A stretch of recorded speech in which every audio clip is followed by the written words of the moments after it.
Bismillahirrahmanirrahim. Assalamualaikum warahmatullahi wabarakatuh. Selamat pagi anak-anak. Apa kabar kalian semua? Sehat-sehat. Semoga kalian semua selalu diberikan kesehatan oleh Allah Subhanahu wa taala dan dijauhkan dari segala penyakit. Amin ya rabbal alamin. Sebelum kita memulai pembelajaran, alangkah baiknya kita berdoa terlebih dahulu agar pembelajaran kali ini bisa berjalan dengan lancar. Berdoa dimulai.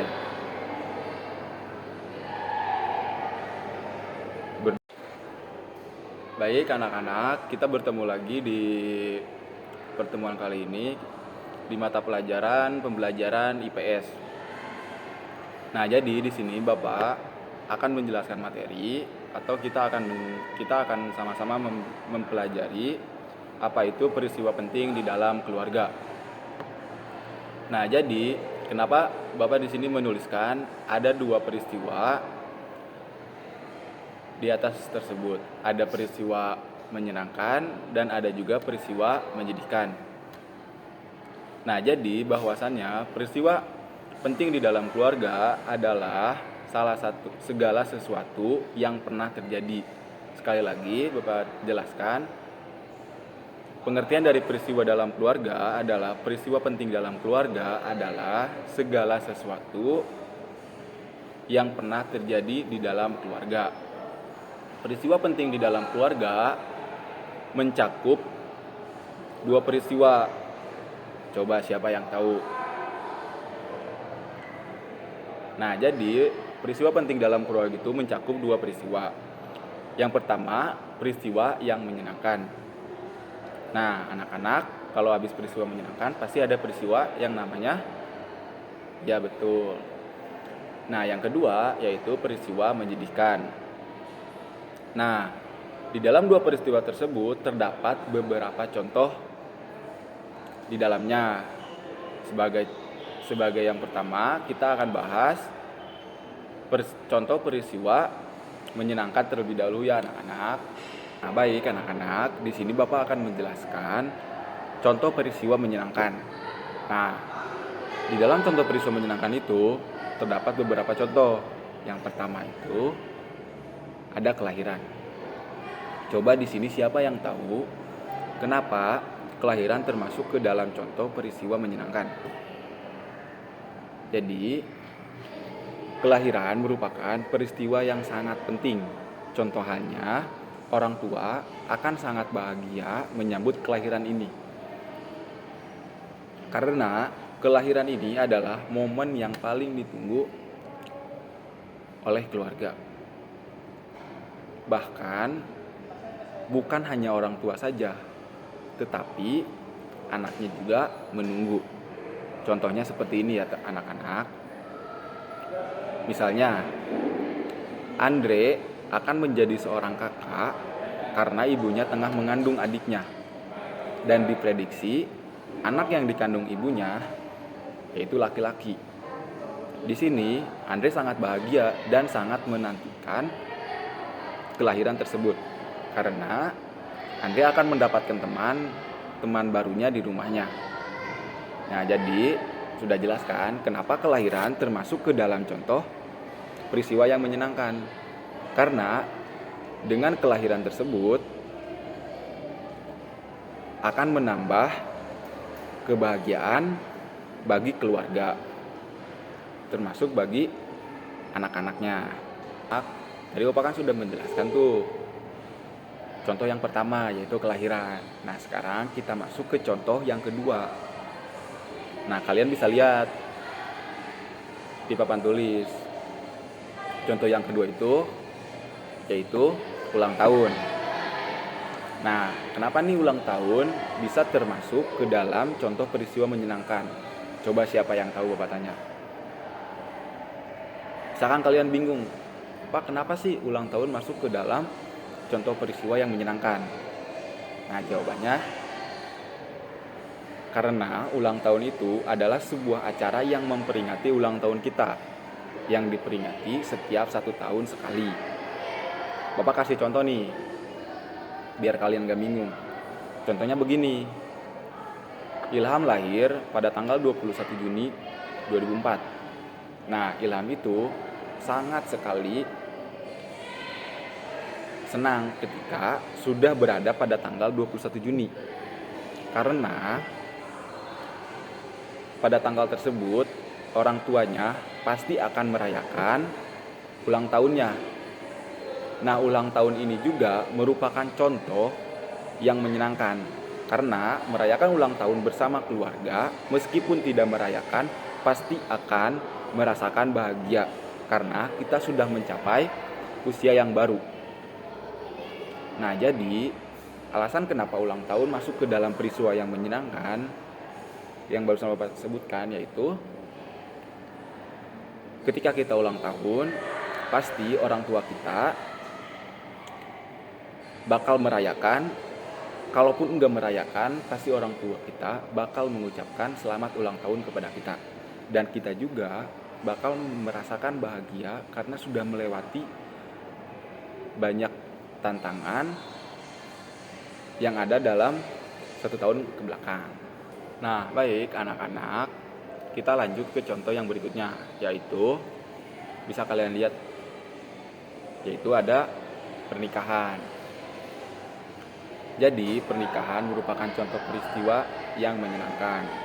Karena pernikahan adalah awal mula terbentuknya sebuah keluarga, betul. Pasti ketika pernikahan tersebut berlangsung, akan banyak sanak saudara yang datang ke pernikahan tersebut yang hanya sekedar mengucapkan selamat atas pernikahan. Nah, pernikahan ini juga termasuk ke dalam contoh peristiwa yang menyenangkan. Karena kan kita bisa membayangkan begitu bahagianya ketika pernikahan tersebut berlangsung.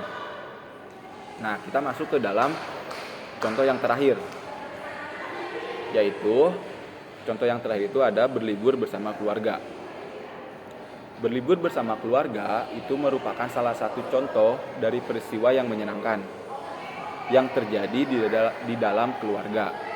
Karena dengan kita berlibur bersama keluarga, artinya kita menghabiskan waktu kita dan menghabiskan waktu libur kita bersama keluarga kita. Nah, di sini Bapak kasih contoh, misalnya seperti ini. Putri diajak berlibur oleh keluarganya ke kebun binatang. Tapi bukan hanya Putri sendirian, ada juga adiknya yang ikut dan ada juga kakaknya yang ikut berlibur ke kebun binatang tersebut.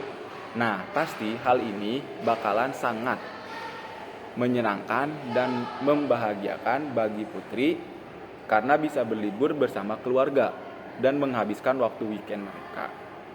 Nah, ini semua yang barusan dijelaskan adalah contoh dari peristiwa yang menyenangkan di dalam keluarga. Nah, baik anak-anak, barusan Bapak sudah menjelaskan beberapa contoh dari peristiwa yang menyenangkan.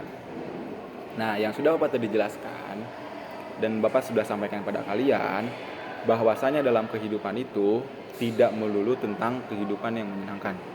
Pasti kita bakal merasakan atau bakalan ada di fase kita merasakan kehidupan yang sangat menyedihkan atau tidak menyenangkan. Entah itu kesedihan yang sangat mendalam atau kesedihan yang hanya membekas di dalam hati kita. Nah, Bapak di sini akan menjelaskan contoh dari peristiwa yang menyedihkan. Itu yang pertama adalah meninggalnya anggota keluarga kita. Bisa anak-anak bayangkan ya, bagaimana sedihnya ketika kita ditinggalkan untuk selama-lamanya sama anggota keluarga kita. Entah itu sama sosok ayah kita, entah itu sama ibu kita, kakak kita, atau adik kita, atau keluarga yang lain. Nah, pasti kita bakalan merasakan kesedihan yang sangat-sangat mendalam.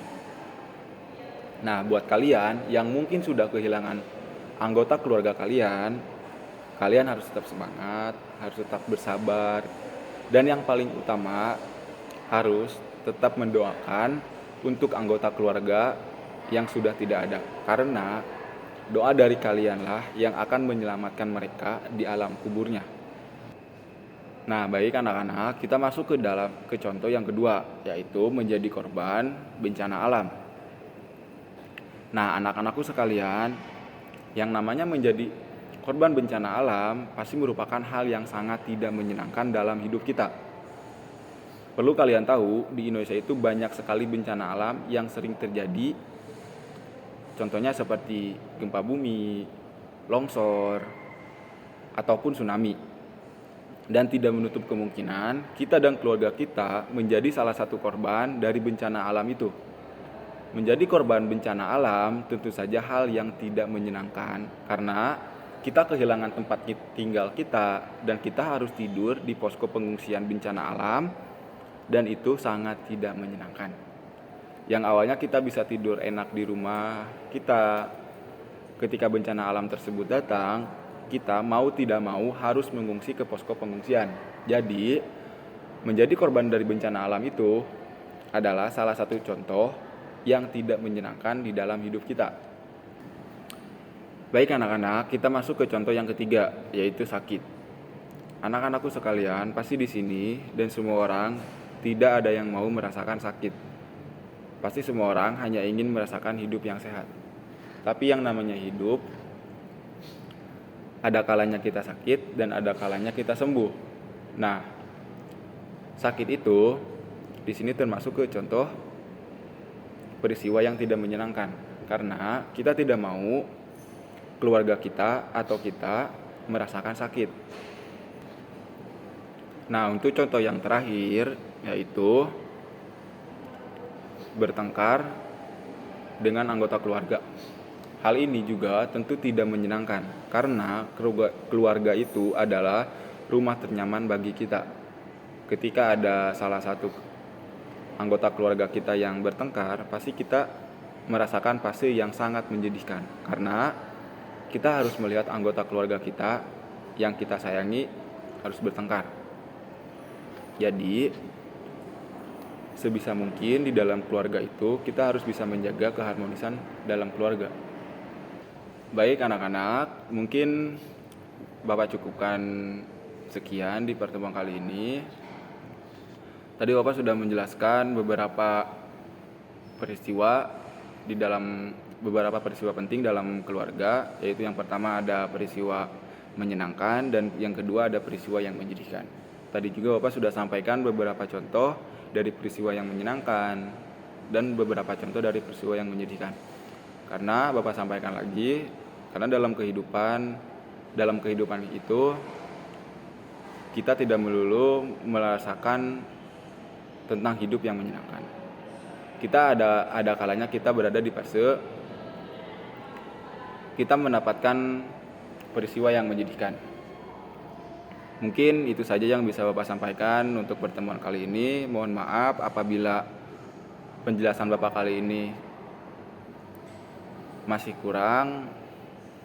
Semoga kita bertemu lagi di pertemuan yang akan datang. Assalamualaikum warahmatullahi wabarakatuh.